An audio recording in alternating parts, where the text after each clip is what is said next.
ರೈತರ ಹೋರಾಟಕ್ಕೆ ಏನೇ ಬರಲಿ 1980 4 ದಶಕಗಳ ರೈತರ ಹೋರಾಟಕ್ಕೆ ನ್ಯಾಯ ಸಿಗಬೇಕಾದರೆ ಮಹದಾಯಿ ಹಾಗೂ ಕಳಸಾ-ಬಂಡೂರಿ ಯೋಜನೆ ಜಾರಿಯಾಗಲೇಬೇಕು ಎಂದು ಉತ್ತರ ಕರ್ನಾಟಕ ಪರಿವರ್ತನಾ ಸಮುದಾಯದ ಅಧ್ಯಕ್ಷ ಮಾಬುಸಾಬ್ ಯರಗುಪ್ಪಿ ಆಗ್ರಹಿಸಿದರು. 1980ರಲ್ಲಿ ನೀರಿನ ಕರದ ವಿರುದ್ಧ ಹೋರಾಟ ಮಾಡಿ ಹುತಾತ್ಮರಾದ ಬಸಪ್ಪ ಲಕ್ಕುಂಡಿಯವರ ವೀರಗಲ್ಲಿನ ಸ್ಮಾರಕಕ್ಕೆ ಮಾಲಾರ್ಪಣೆ ಮಾಡಿ ಅವರು ಮಾತನಾಡಿದರು. ರೈತರ ಹೆಸರು ಹೇಳಿಕೊಂಡು ಅಧಿಕಾರ ಅನುಭವಿಸುತ್ತಿದ್ದಾರೆ.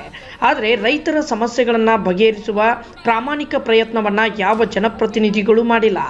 ಭ್ರಷ್ಟ ರಾಜಕಾರಣಿಗಳ ಮೋಸದಾಟಕ್ಕೆ ಇಲ್ಲಿಯವರೆಗೆ ನಮ್ಮ ಪಾಲಿನ ಮಹದಾಯಿ ಹಾಗೂ ಕಳಸಾ-ಬಂಡೂರಿ ನೀರು ಈ ಭಾಗದಲ್ಲಿ ಹರಿದಿಲ್ಲ ಎಂದು ಅವರು ಬೇಸರ ಹೊರಹಾಕಿದರು.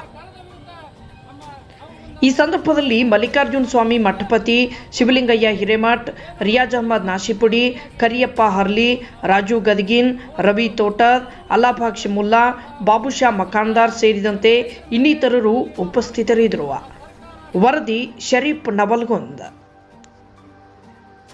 ಬರ್ತಕ್ಕಂತ ಚುನಾವಣೆಯಲ್ಲಿ ಸೋತು ಇವತ್ತು ರೈತರ ಮೇಲೆ ಹಾವೇರಿಯಲ್ಲಿ ಗೊಬ್ಬರಕ್ಕಾಗಿ ರೈತರು ಹೋರಾಟ ಮಾಡಬೇಕಾದಾಗ ಮಾನ್ಯ ಯಡಿಯೂರಪ್ಪನವ್ರ ಸರ್ಕಾರ ಅವ್ರ ಮೇಲೆ ಗೋಲಿಬಾರ್ ಮಾಡ್ತು. ಮುಂದಿನ ಚುನಾವಣೆಯಲ್ಲಿ ಮಾನ್ಯ ಯಡಿಯೂರಪ್ಪನವರು ಸರ್ಕಾರ ಹೋಯ್ತು. ಹಾಗಾಗಿ ರೈತರನ್ನ ಎದುರು ಹಾಕೊಂಡು ಯಾವ ಸರ್ಕಾರನೂ ಉಳಿದಿಲ್ಲ. ಇವತ್ತು ರೈತ ಕುಲ ಇವತ್ತು ಬೆಳೆ ಹಾನಿಯಾಗಿರ್ಬೋದು, ಬೆಳೆ ವಿಮೆ ಆಗಿರಬಹುದು, ನೂರಾರು ಜ್ವಲಂತ ಸಮಸ್ಯೆಗಳನ್ನು ಎದುರಿಸ್ತಾ ಇದೆ. ಇವತ್ತು ರಾಜಕಾರಣಿಗಳು ಬರ್ತಾರ, ಮಾಲಿ ಹಾಕಿ ಹೋಗ್ತಾರ, ಆದ್ರೆ ಇಲ್ಲಿರ್ತಕ್ಕಂತಹ ರೈತ ಕುಲದ ಸಮಸ್ಯೆಗಳನ್ನ ಯಾರೂ ಕೂಡ ಅರ್ಥ ಮಾಡ್ಕೊತಾ ಇಲ್ಲ. ಹಾಗಾಗಿ ಈ ಮಹದಾಯಿ ಹಾಗೂ ನಮ್ಮ ಒಂದು ಕೇಂದ್ರ ಮತ್ತು ರಾಜ್ಯ ಸರ್ಕಾರಕ್ಕೆ ನಾವು ಒತ್ತಾಯ ಮಾಡ್ತೀವಿ. ಈ ಭಾಗದಲ್ಲಿ ಮಲಪ್ರಭೆಗೆ ಮಹದಾಯಿ ನೀರು ಕೊಡಲೇಬೇಕು ಹಾಗೂ